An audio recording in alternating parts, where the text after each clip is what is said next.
नमस्कार प्यारे साथियों, सभी का अपने एजुकेशनल चैनल इन्फिनिटी माइंड पे स्वागत है। मैं डीके मिश्रा।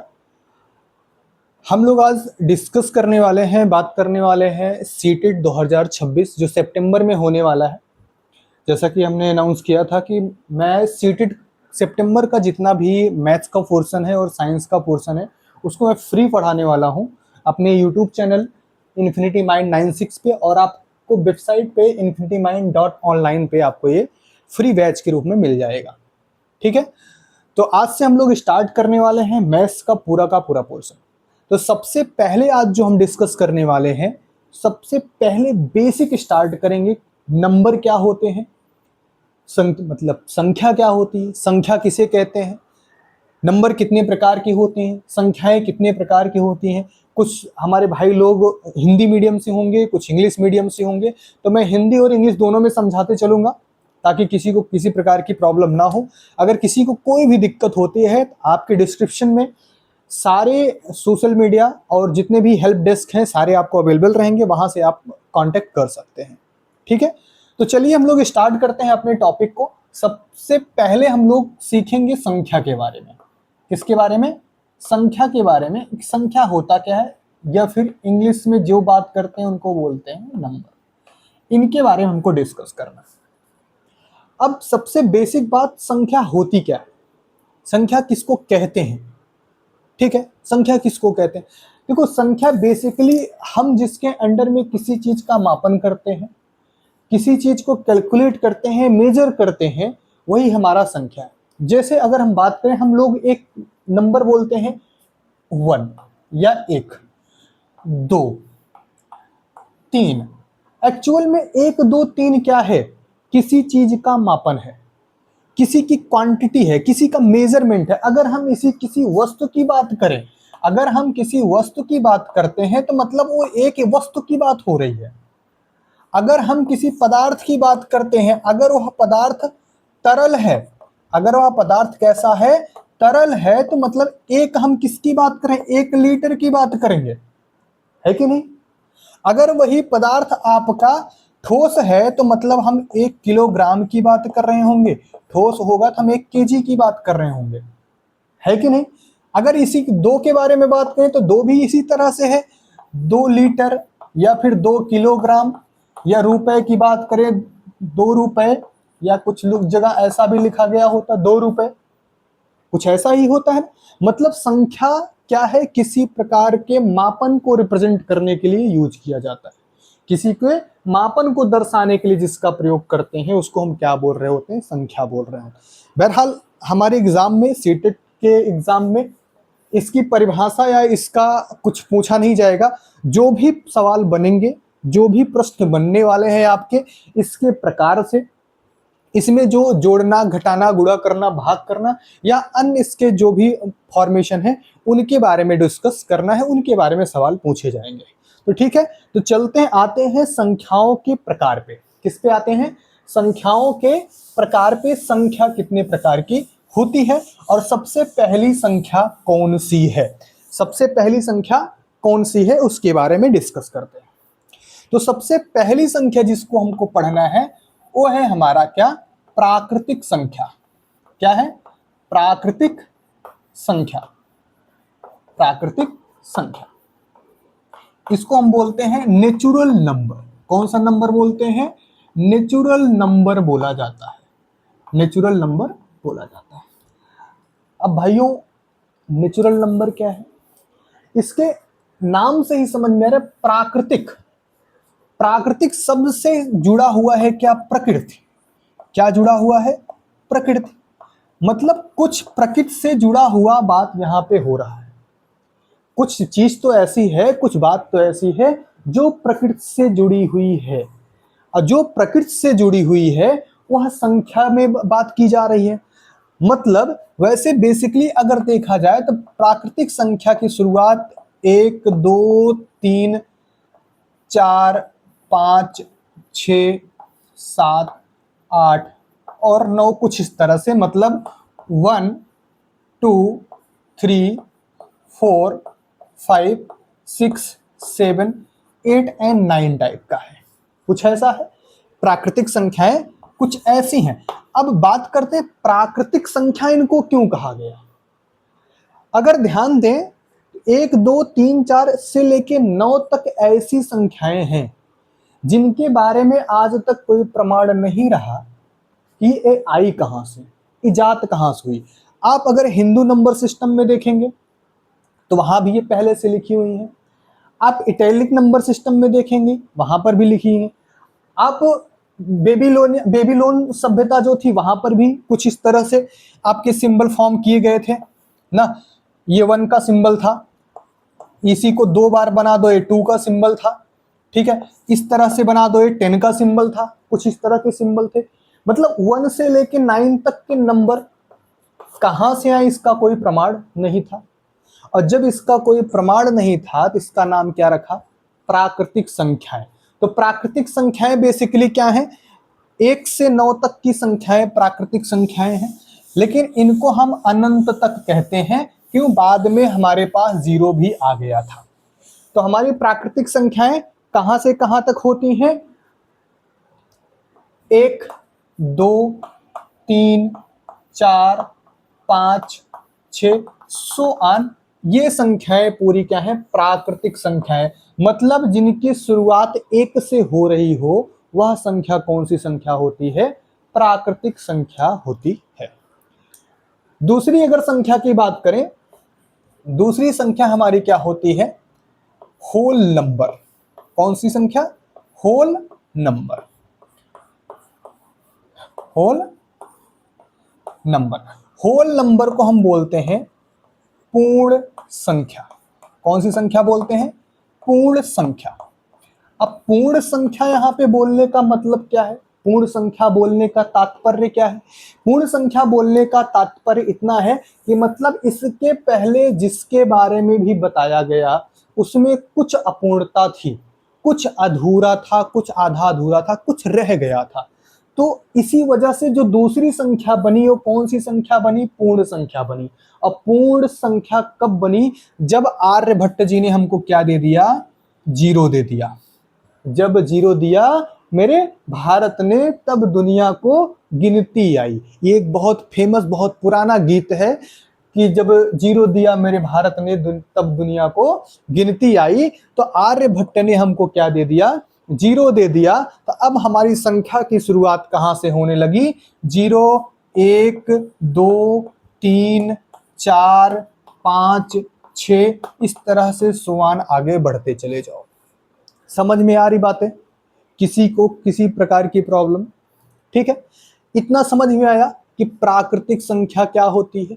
नेचुरल नंबर मतलब जो प्रकृति से द्वारा हमको प्रदत्त हो, जो प्रकृति के द्वारा हमको दी गई हो, जिसके बारे में हमको कोई जानकारी नहीं थी कहां से आई, वो हमारी प्राकृतिक संख्या।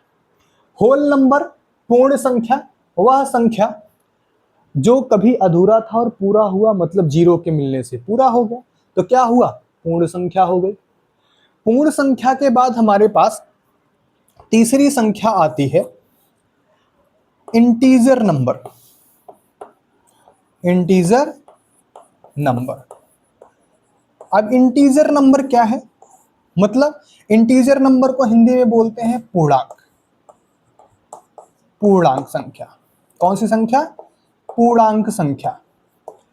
अब यहां तो भाई पूर्ण हुआ, अब पूर्णांक की बात होगी, मतलब पूर्णांक किसी अंक का पूरा अंक मतलब पूर्णांक। अब पूर्णांक की बात होने का मतलब क्या हुआ, दुनिया में अगर कोई धनात्मक चीज उपस्थित है तो उसका ऋणात्मक भी उपस्थित है, मतलब किसी का पॉजिटिव है तो उसका नेगेटिव भी उपस्थित होगा, उसका नेगेटिव भी उपस्थित होगा। तो पूर्णांक संख्या में कौन सी संख्या आई, माइनस इन्फिनिटी मतलब अनंत से लेकर सो ऑन -3 -2 -1 0 1 2 3 सो ऑन कहां तक, प्लस अनंत तक की संख्याएं शामिल की गई। इंटीजर संख्या मतलब पूर्णांक संख्या। पूर्णांक संख्या में माइनस अनंत से लेके प्लस अनंत तक की सभी संख्याओं को शामिल किया गया। अब बात आती है, सर ये तो पूरी संख्या ऋणात्मक हो गई, ये पूरी संख्या धनात्मक हो गई, तो ये शून्य कौन सी संख्या है। धनात्मक है या ऋणात्मक?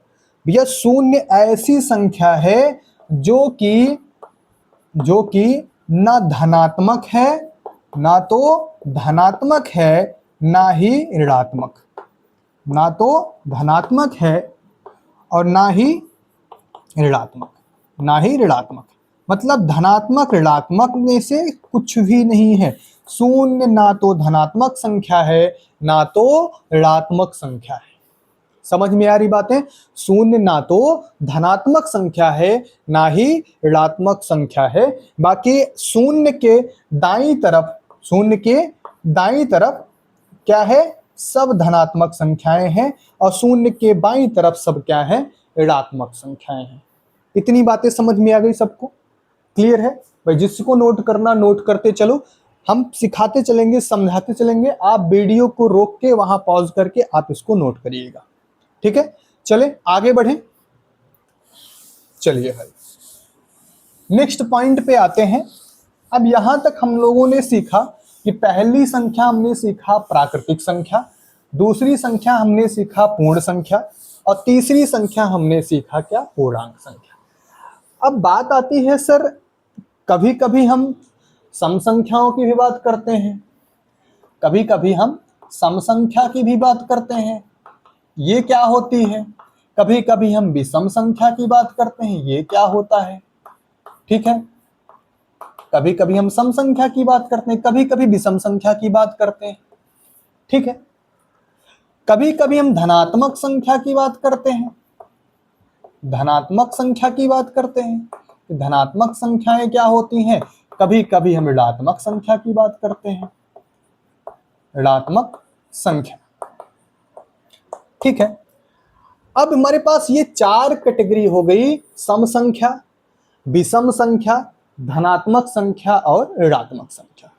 अब बात करते हैं कि सम संख्या क्या होती है। वैसे अगर इनको तो बेसिकली बोला जाता है वह संख्या जो दो से विभाज्य हो जाए, वह संख्या जो दो से विभाज्य हो जाए वह सम संख्या होती है। तो 2, 4, 6, 8, 10 इस तरह की जितनी संख्याएं होती है वो सब क्या होती हैं? विभाज्य संख्याएं होती। परंतु सवाल ये बनता है कि शून्य किस कैटेगरी में रखेंगे। अब विषम संख्या जो नहीं विभाज्य हुई, 1, 3, 5, 7, 9 इस तरह से आगे बढ़ते चले जाएंगे, है ना। अब सवाल इस पे आके फंस जाता है, ये पूर्ण संख्या, पूर्णांक संख्या, ना तो धनात्मक ना ही ऋणात्मक, दोनों नहीं है, पूर्ण भी है पूर्णांक भी है, क्या ये सम संख्या है या विषम संख्या? तो शून्य को हम सम संख्या के अंदर में रखते हैं। क्यों? क्योंकि शून्य किसी के पीछे, अभी देखो इसकी थ्योरी तो थोड़ी सी अलग है कि क्यों शून्य को सम संख्या में रखते हैं। बस इतना समझो, शून्य जहां पर भी लगता है वह 2 से विभाजित हो जाता है, वह 2 से विभाजित हो जाता है। तो इस वजह से इसको हम क्या करते हैं? सम संख्या में रख देते हैं। अब बात आती है धनात्मक संख्याएं कौन सी हैं और ऋणात्मक संख्याएं कौन सी हैं।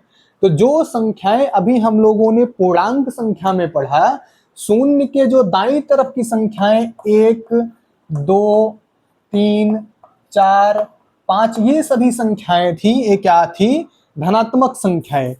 और जो शून्य के बाईं तरफ थी -1, -2, -3, -4 ये सभी संख्याएं क्या हैं? ऋणात्मक संख्याएं होती है। ठीक है, इतनी चीजें समझ में आ गई। तो सम संख्या क्या होती है, विषम संख्या क्या होती है, धनात्मक संख्या क्या होती है और ऋणात्मक संख्या क्या होती है, इसके बारे में हम लोगों ने डिस्कस कर लिया। ठीक है, अब हमारे जो सवाल बनते हैं, सवाल किस तरह से और कहां से बनाए जाएंगे, किस प्रकार के बनाए जाएंगे, थोड़ा उस पर हम प्रकाश डालते हैं। चलिए देखते हैं कि हमारा सवाल किस तरह से पूछा जा सकता है। अब पूछा जाएगा, अब सबसे पहले एक हम बनाते हैं ग्राफ, या उसको बोल सकते हैं वेन डायग्राम। सबसे पहले हमारा प्राकृतिक संख्या मतलब नेचुरल नंबर। कौन सा number? Natural number. Natural number में कौन था? 1 था, 2 था, 3 था, 4 था, इस तरह से संख्याएं थी। ये पूरा का पूरा नेचुरल नंबर। अगर ध्यान दो, अभी हम लोगों ने पढ़ा था, अगला था हमारा होल नंबर मतलब पूर्ण संख्या। तो पूर्ण संख्या में नंबर शून्य से स्टार्ट हुआ, 0 1 2 3 4 सुवन। मतलब अगर हम इसमें शून्य इन्वॉल्व कर दें, अगर हम शून्य इन्वॉल्व कर दें, 0 1 2 3 4, ये संख्या कौन सी संख्या बन जाएगी? ये संख्या बन जाएगी पूर्ण संख्या। कौन सी संख्या बन जाएगी? पूर्ण संख्या। मतलब क्या निकल के आया इसका कि जो आपकी प्राकृतिक संख्या है, जो आपकी प्राकृतिक संख्या है वह पूरी तरह पूर्ण संख्या में समाहित है। जो आपकी प्राकृतिक संख्या है वो पूरी तरह से पूर्ण संख्या में समाहित है। इसी तरह अगर हम इसके साथ, ये तो पूरा सर्कल आपका धनात्मक हुआ, क्योंकि मैंने पहले ही बताया था कि जब हम दाईं तरफ जाएंगे शून्य के, वो सभी क्या होते हैं? धनात्मक होते हैं।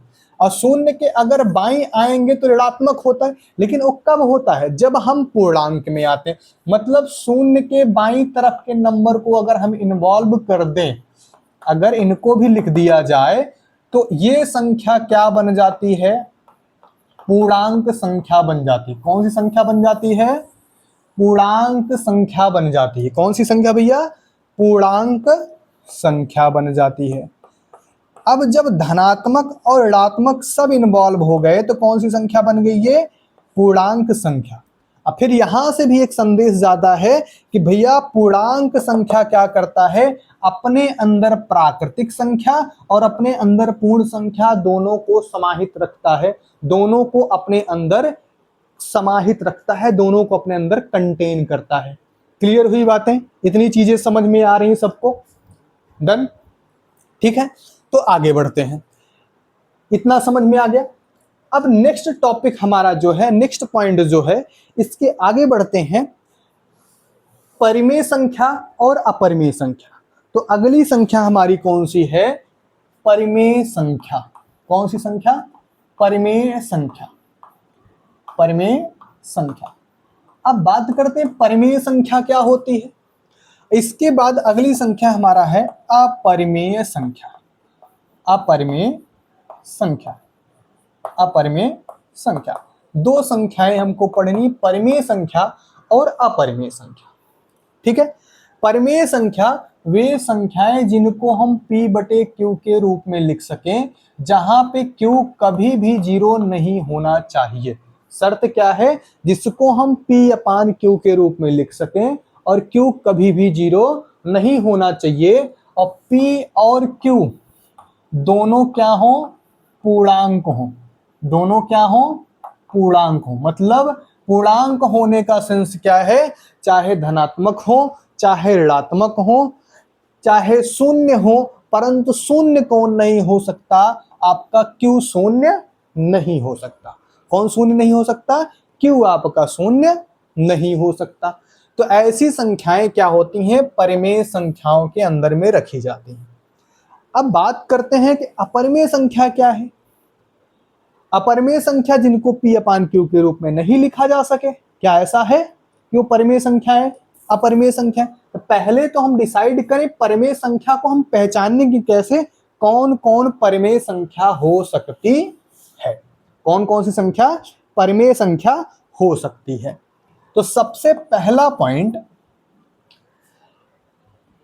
जितनी भी प्राकृतिक संख्याएं हैं सब परिमेय संख्या है, जितनी भी पूर्ण संख्याएं हैं सब परिमेय संख्या है, जितनी पूर्णांक संख्याएं हैं सब परिमेय संख्या है। अतः इसका मतलब क्या हुआ? अगर हम एक और सर्कल इसके ऊपर बना दें, इसके ऊपर एक वृत्त और बना दें और इसमें लिख दें P/Q टाइप की जितनी संख्याएं हैं सब यहां पर इन्वॉल्व हो जाएंगी, साथ में इनके अंदर में और जितने हैं सब इन्वॉल्व हो जाएंगे, तो कौन सी संख्या हो जाएगी? परिमेय संख्या हो जाएगी। कौन सी संख्या हो जाएगी? परिमेय संख्या हो जाएगी। लेकिन परिमेय संख्या के आने से एक संख्या और उपस्थित हो जाती जिसको हम बोलते हैं दशमलव संख्या। क्या? दशमलव संख्या। परिमेय संख्या के आने से एक और संख्या का इन्वॉल्वमेंट हो जाता है, एक संख्या और शामिल हो जाती है जिसको हम क्या बोलते हैं, दशमलव संख्या। ऐसा क्यों? क्योंकि अगर हम किसी संख्या को भिन्न के रूप में यानी P/Q के रूप में लिख रहे हैं तो संभवतः हो सकता है वह दशमलव के रूप में बनाई जा सके। जैसे 2/5 को अगर लिखें तो 0.4 लिखा जा सकता है। 2/5 को अगर हम लिखें तो 0.4 लिखा जा सकता है। अब यहां से एक सवाल और उत्पन्न होता है, जैसे नंबर लाइन का भी सवाल उत्पन्न होता है जो क्लास 6-7 में सिखाया जाता है, जिसको क्या बोलते हैं, संख्या रेखा। वैसे संख्या रेखा का हमारे इस सिलेबस में कोई उपयोग नहीं है, बस एक पॉइंट समझाने के लिए हम संख्या रेखा का प्रयोग करेंगे। जैसे मैंने खींचा एक संख्या रेखा, मैंने एक संख्या रेखा खींच दिया, थोड़ा सा मिटाते हैं। मैंने एक संख्या रेखा खींचा, यहां से बनाते हैं। संख्या रेखा मैंने एक खींचा यहां पे, ये यहां पे हमने रखा 0, यहां पे रखा -1, यहां पे रखा -2, यहां पे रखा 1 और यहां पे रखा 2।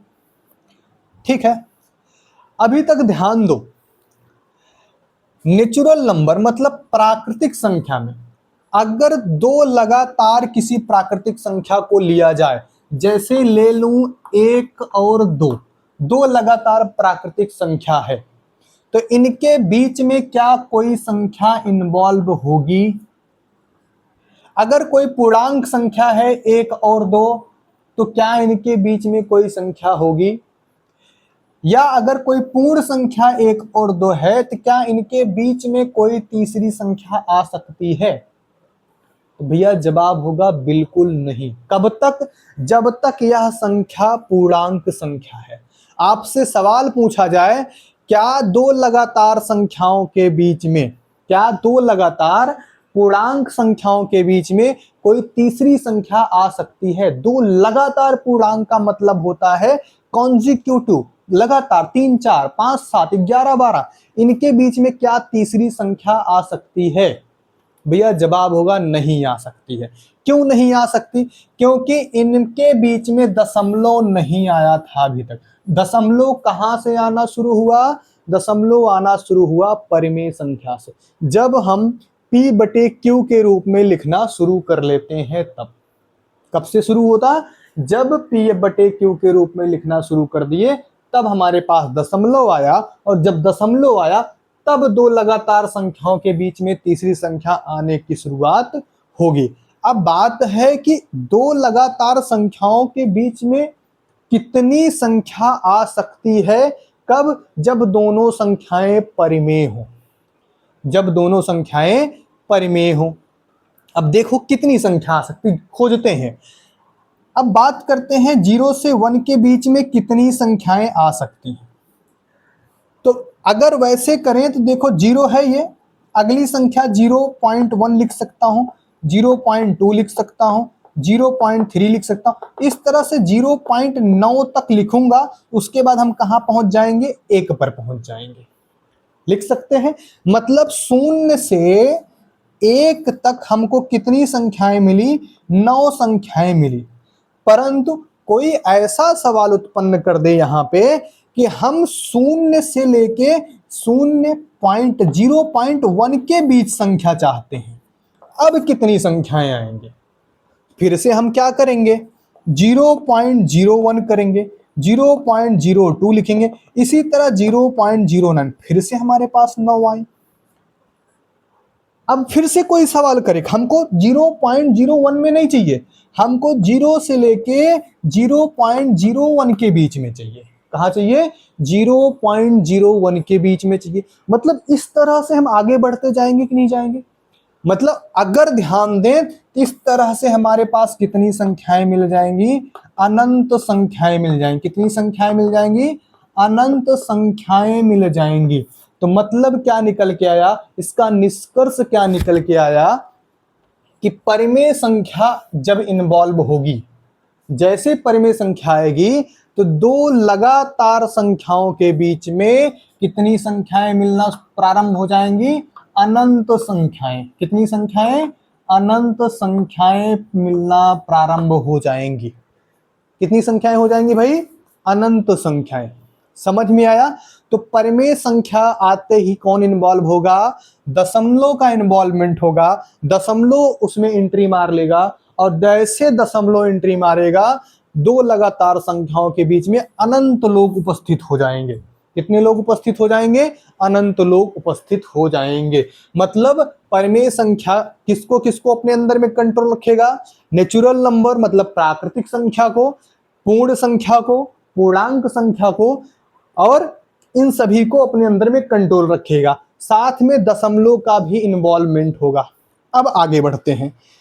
अगर यहां दशमलव का इन्वॉल्वमेंट हुआ, दशमलव यहां उपस्थित हुआ, जब यहां दशमलव आ जाएगा तो भाई और क्या क्या आ सकता है? कैसे कैसे हम पता करेंगे कौन कौन सी संख्याएं परिमेय है, कौन सी संख्याएं परिमेय नहीं है? पहला पॉइंट, जिन संख्याओं को हम विभाजित कर सकें, जैसे 2 दूना 4, क्या बन गया? 2/1 बराबर क्या हुआ? ये पूर्ण पूर्णांक प्राकृतिक कोई संख्या बन गई। क्या बन गई? पूर्ण पूर्णांक प्राकृतिक में से कोई संख्या प्राप्त हो जाए। ठीक है, तो पहली शर्त तो ये है कि अगर ऐसा होता है तो कौन सी संख्या? परिमेय संख्या। कौन सी संख्या? परिमेय संख्या। अब धनात्मक परिमेय होगा या ऋणात्मक परिमेय, या इस पे आधारित होगा, इस पे डिपेंड करेगा। दूसरी कंडीशन, अगर कोई संख्या ऐसी लिखी है, जैसे मैंने लिखा 5/2, तो 5/2 को सॉल्व करेंगे, 2 दूना 4, 2 पंचे 10। ये देखो, ध्यान से देखो, यहां तक तो हमारे पास पूर्ण पूर्णांक और प्राकृतिक था, लेकिन जब दशमलव लग गया तो यह संख्या हो गई दशमलव। और जब यह संख्या दशमलव संख्या हो गई तो अब यहां पे शर्त आती कि परिमेय है कि नहीं? हाँ, परिमेय कब होगी? जब दशमलव के बाद कोई संख्या पूर्णतः विभाजित हो जाए। दशमलव के बाद कोई संख्या पूर्णतः अगर विभाजित हो जाता है, पूर्णतः विभाजित हो जाए, तो वह संख्या क्या होती है? परिमेय संख्या होती है। वह संख्या कौन सी संख्या बन जाएगी भैया?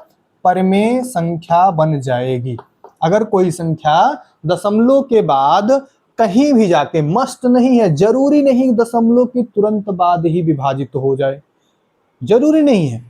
अगर वह दशमलव के 2, 4, 6, 10 अंक बाद विभाजित होती है, जैसे मैंने लिख दिया 3.718254542, यहां आके विभाजित हुई, कोई फर्क नहीं पड़ता। अगर दशमलव के बाद कहीं जाके पूर्णतः विभाजित हो जाती है, पूर्णतः विभाजित हो जाती है, तो वह संख्या कौन सी संख्या होती है?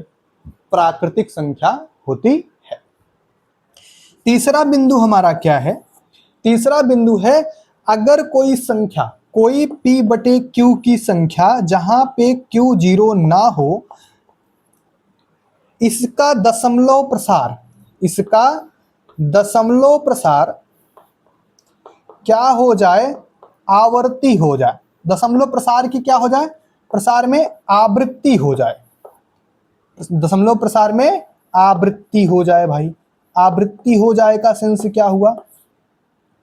जैसे मैंने लिखा 10/3, 10/3 क्या बनेगा? 3.333, ऐसे बढ़ता जाएगा, ऐसे बढ़ता जाएगा। तो मतलब 10/3 में 3.3333 की आवृत्ति हो। किसकी आवृत्ति हो गई? 3 की आवृत्ति हो गई। अब 3 की आवृत्ति हो गई तो यह संख्या भी किस में गिनी जाएगी? परिमेय संख्या में गिनी जाएगी भैया। किस में गिनी जाएगी? परिमेय संख्या में गिनी जाएगी। तो मतलब क्या क्या निकल के आया? पूर्णतः विभाजित हो जाए, दशमलव के बाद कहीं जाके पूर्णतः विभाजित हो जाए, तीसरा विभाजित ना हो परंतु आवृत्ति हो जाए, विभाजित ना हो परंतु क्या हो जाए? आवृत्ति हो जाए। अगर ऐसी कंडीशन बनती है तो वह संख्या क्या होगी? परिमेय संख्या होगी। Clear now? चलिए इसको हम थोड़ा मिटाते हैं, जिन्होंने नोट नहीं किया हो वीडियो को रोक के नोट कर लीजिएगा। अगले बिंदु पर आते हैं, अगले पॉइंट पे आते हैं कि और कौन सी संख्या को हम परिमेय संख्या के अंदर में रखेंगे, और किन किन संख्याओं को परिमेय संख्या के अंदर में हम रखने वाले हैं। चलिए भाई, चौथा पॉइंट हमारा क्या होगा? चौथा पॉइंट यहां पे हमने क्या बताया? संख्या ऐसी हो जो विभाजित ना हो परंतु दशमलव के बाद अंक की आवृत्ति हो जाए, किसी अंक की आवृत्ति हो जाए। अब यहाँ पे कभी कभी सवाल पैदा होता है, सर क्या जरूरी है कि एक ही अंक की आवृत्ति हो या एक ही संख्या बार बार रिपीट कर? नहीं, मस्ट नहीं है। चौथे पॉइंट से पहले इसको हम समझ लेते हैं।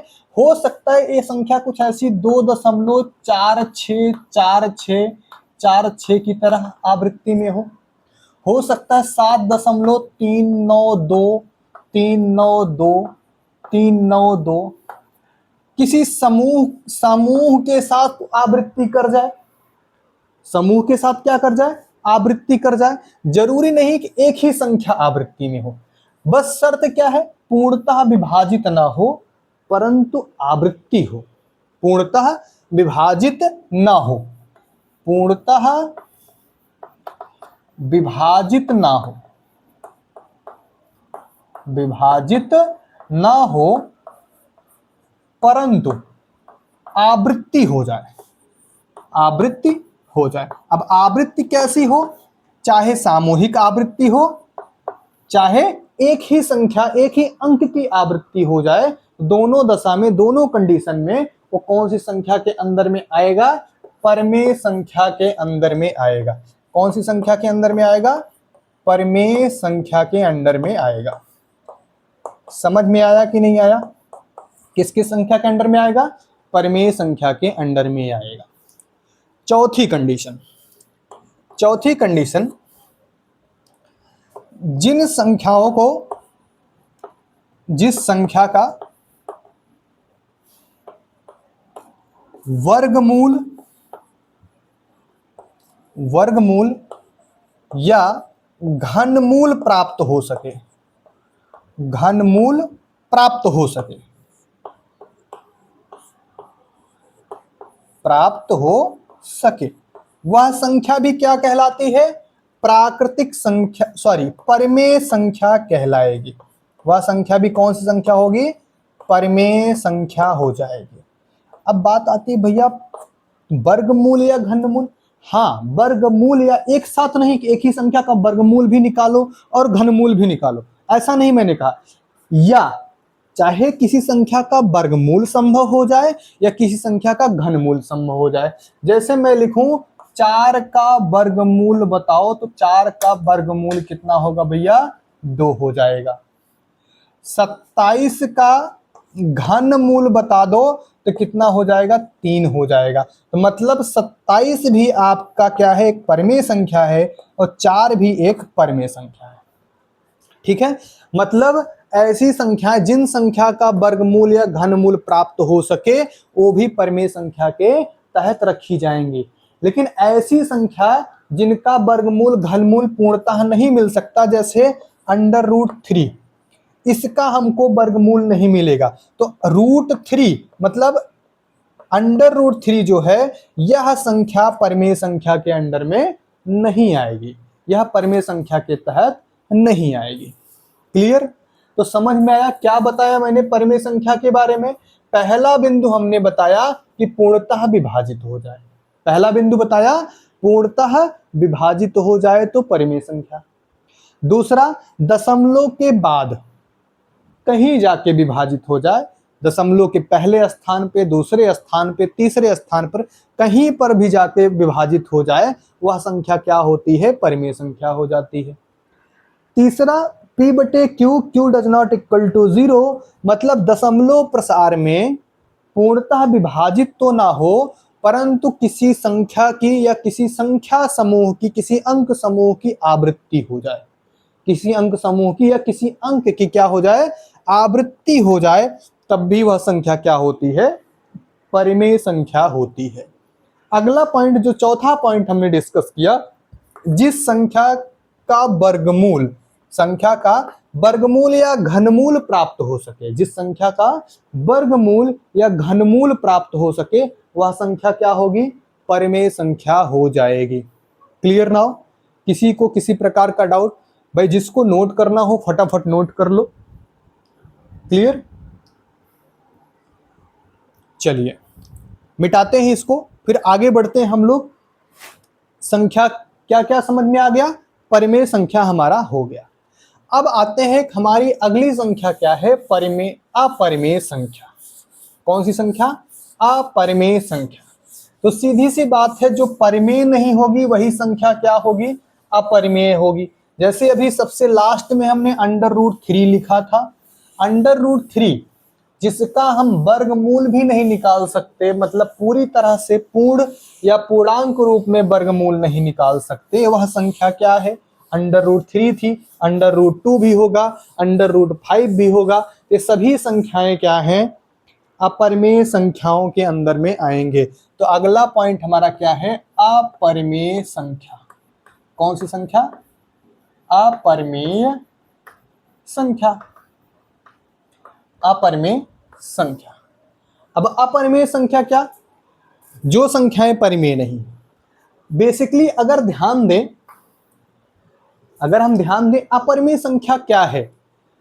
अपरिमेय संख्या वे संख्याएं हैं जो हमारे परिमेय संख्या नहीं हो सकती, मतलब जैसे √2, √3, √5, √7, √6, ये सभी संख्याएं क्या हैं?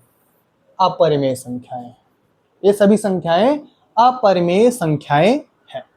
ठीक है, अब हम कुछ इनके महत्वपूर्ण बिंदु पे आते हैं कि परिमेय और अपरिमेय संख्याओं का जोड़ना, घटाना, गुणा करना और भाग करना, इन पर क्या क्या प्रभाव पड़ता है, क्या क्या रिजल्ट हो सकता है। जैसे सबसे पहले अगर इनके जोड़ने पर आए, अगर हम इनके जोड़ने पर आए, जोड़ने पर, किनको जोड़ने पर? अगर हम परिमेय संख्या को परिमेय से परिमेय को जोड़ते हैं। किससे? परिमेय से परिमेय। तो परिमेय से परिमेय में जब हम जोड़ रहे होंगे, परिमेय संख्या से परिमेय संख्या को जब जोड़ेंगे तो क्या मिलेगी? परिमेय संख्या ही मिलेगी हमको। कौन सी संख्या मिलेगी? परिमेय संख्या ही मिलेगी। कौन सी संख्या? परिमेय संख्या। इस प्रकार के सवाल बहुत बार पूछे गए हैं। अगर एक परिमेय संख्या में दूसरी परिमेय संख्या जोड़ दी जाए तो आने वाला जवाब या आने वाला उत्तर कौन सी संख्या होगी? परिमेय या परिमेय। अगर किसी परिमेय से परिमेय को घटाया जाए तब भी हमको कौन सी संख्या मिलती है? परिमेय संख्या ही मिलेगी। परिमेय संख्या ही मिलेगी। अब ध्यान दो, इसी तरह अगर हम गुणा करें, इसी तरह अगर हम भाग करते हैं परिमेय संख्या के लिए, तो सबका जवाब क्या होगा? परिमेय संख्या ही होगा। क्या होगा? परिमेय संख्या ही होगी।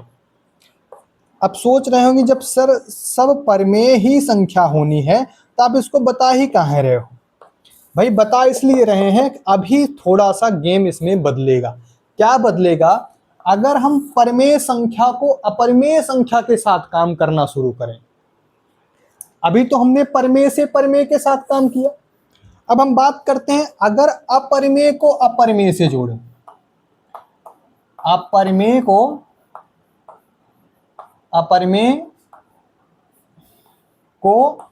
अपरिमेय,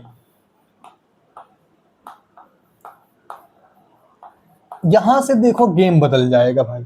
अपरिमेय से अपरिमेय को, अगर अपरिमेय से अपरिमेय को जोड़ें, अगर अपरिमेय से अपरिमेय को जोड़ दें तो क्या मिलेगा? अपरिमेय मिलेगा। अपरिमेय मिलेगा या कुछ और बदल सकता? चलो देखते हैं।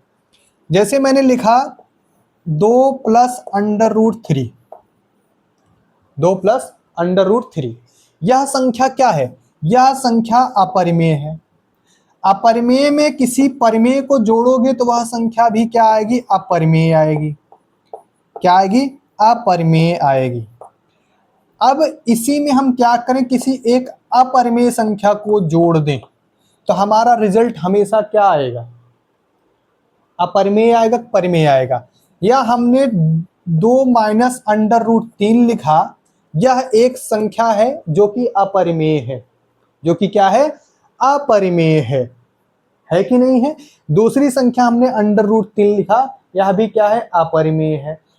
अपरिमेय को अपरिमेय के साथ जोड़ा, हमको सिर्फ क्या मिलेगा, यहां से 2 बच जाएगा। यह क्या हो गई, परिमेय हो गई।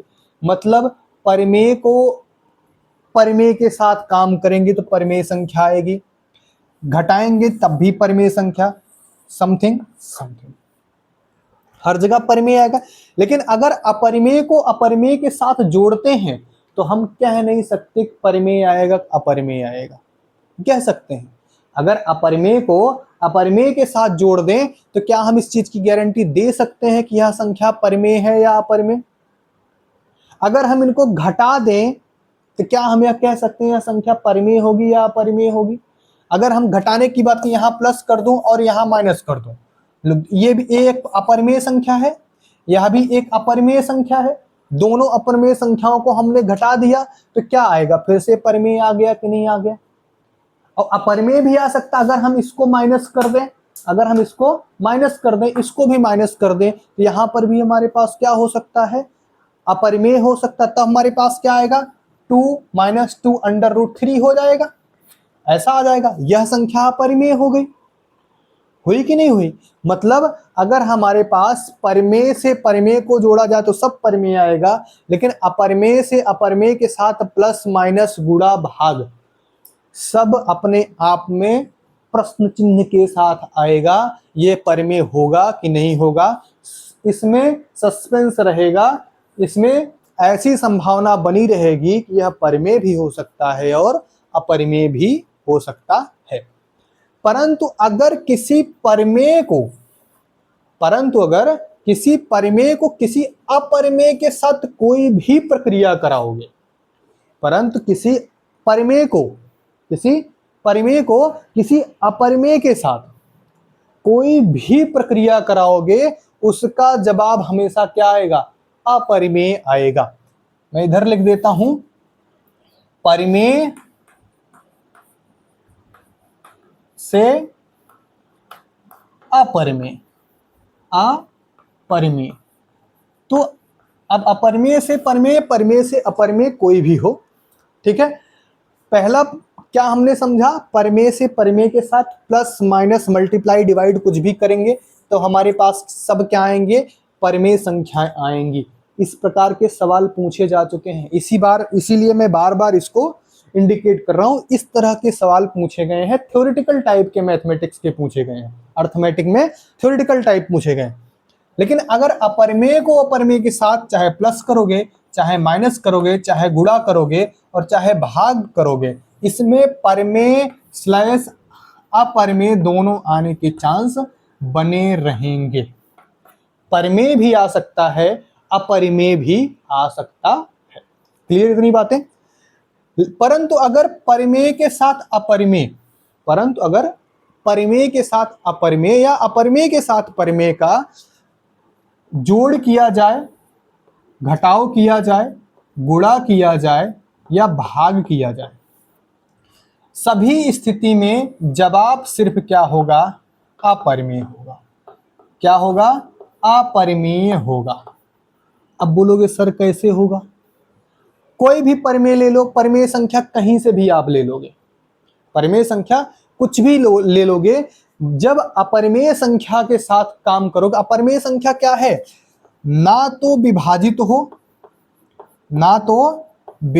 हो, शायद हम इसको बताने को भी भूल गए, ना तो विभाजित हो ना आवृत्ति हो, ना विभाजित हो ना आवृत्ति हो, वही हमारी क्या होती है, अपरिमेय संख्या होती है। जैसे एग्जाम्पल की अगर हम बात कर लें, एग्जाम जैसे 2.321758243 1 7 8 1 2 5 9 सो ऑन। इस तरह की कोई संख्या हो जाए जो कि दशमलव के बाद भी कोई आवृत्ति ना कर रही हो, ना तो विभाजित हो रही हो, ऐसी संख्या क्या होती है? अपरिमेय संख्या हो जाती है। जब ऐसी संख्या अपरिमेय संख्या है तो इसमें भाई तुम कोई भी परिमेय जोड़ दोगे, कोई भी परिमेय जोड़ दोगे, या हमेशा कहाँ लेके जाएगी? अपरिमेय लेके जाएगी। तो इस तरह से बहुत सारे सवाल बने हैं कि अगर परिमेय के साथ अपरिमेय को जोड़ा जाए तो संख्याएं क्या आएंगी। परिमेय के साथ अपरिमेय को जोड़ा जाए तो संख्याएं क्या आएंगी। परिमेय के साथ परिमेय को जोड़ा जाए तो जवाब हमारा क्या आएगा, ठीक है। और अपरिमेय के साथ अगर अपरिमेय को जोड़ा जाए तो जवाब हमारा क्या आएगा। चलिए एक सवाल करते हैं। क्वेश्चन है 2 प्लस √3 प्लस 2 माइनस √3 संख्या है।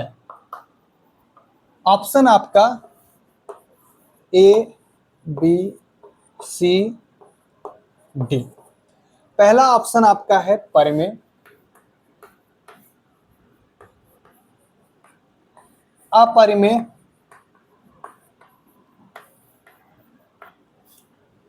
अपरिमेय, दोनों,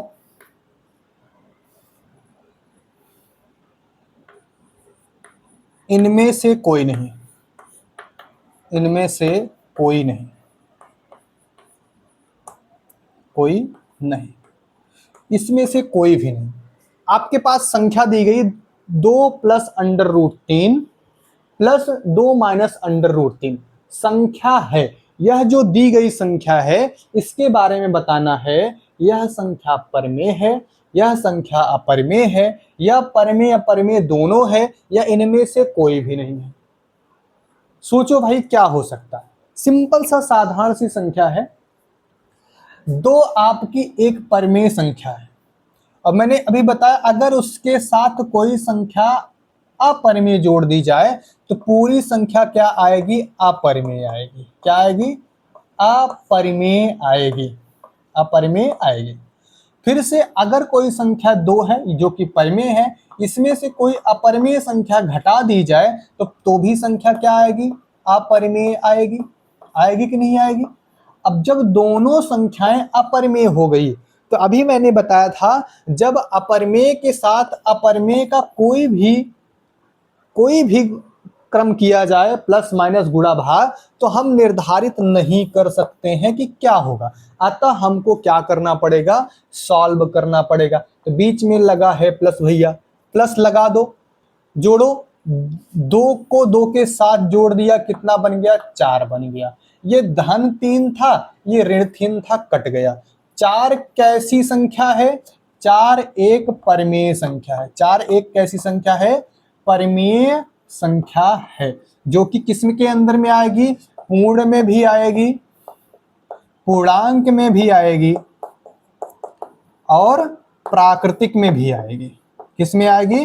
प्राकृतिक में भी आएगी। और जो इन तीनों में है वो सब क्या है? परिमेय के अंदर में आते हैं। तो यह संख्या कौन सी संख्या है? परिमेय संख्या। कौन सा ऑप्शन आपका सही हो जाएगा? पहला वाला ऑप्शन आपका सही जवाब हो जाएगा। क्लियर है? तो कुछ इस तरह से सवाल आपके पूछे जाएंगे। देखो पहले हम थ्योरी के बारे में पूरा डिस्कस कर लेंगे, उसके बाद आपको जितने भी टॉपिक में डिस्कस किया रहूंगा सब हर एक टॉपिक पर पर्याप्त क्वेश्चन, प्रीवियस ईयर क्वेश्चन, जितने भी आपके पॉसिबल क्वेश्चन होंगे सीटेट के हिसाब से मैं सबको कराऊंगा। आप एकदम निश्चिंत रहिए। पहले इसकी थ्योरी को, इसके बेसिक को समझिए। इतना बेसिक से किसी भी इंस्टीट्यूट में नहीं पढ़ाया जा रहा होगा कि आपको संख्या बताई जाए, संख्या के गुण बताए जाएं, संख्या के जो आपस में ऑपरेशंस हैं, जो उनकी क्रियाएं हैं, संक्रियाएं हैं, उन पे आधारित चीजों को बताया जाए, ये बहुत कम ही जगह पे आपको देखने को मिलेगा। तो आपको हम एकदम बेसिक से पढ़ाने की कोशिश कर रहे हैं। जो भी लोग मैथ को छोड़ चुके हैं या जो बीएड करने के बाद बाकी अनदर स्ट्रीम में चलेंगे फिर भी सीटेट देना चाह रहे हैं, तो बहुत से लोगों का मैथ छूट जाता है, तो उनको बहुत प्रॉब्लम हो रही होती है। तो उनके लिए एकदम निश्चिंत रहिए, मैं आपको एकदम बेसिक से सिखाने वाला हूँ, ठीक है। तो चलिए नेक्स्ट टॉपिक को हम कल डिस्कस करेंगे। जय हिंद, जय भारत। आप सभी लोग चैनल को सब्सक्राइब कर लीजिए, लाइक कर लीजिए, शेयर कर लीजिए, अपने दोस्तों के पास पहुंचाइए। और जिन लोगों ने चैनल को सब्सक्राइब नहीं किया वो इन्फिनिटी माइंड 9696 को जरूर सब्सक्राइब करें, या हमारी वेबसाइट www.infinitymind.online पे विजिट करें। यहाँ पे जाके आप लॉगिन कर सकते हैं और ये पूरा कोर्स फ्री ऑफ कॉस्ट पा सकते हैं। और ये हमारा यूट्यूब चैनल है, यहाँ पे आपके सारे मैराथन, सारे previous question free of cost मिलेंगे। ओके, धन्यवाद, जय हिंद।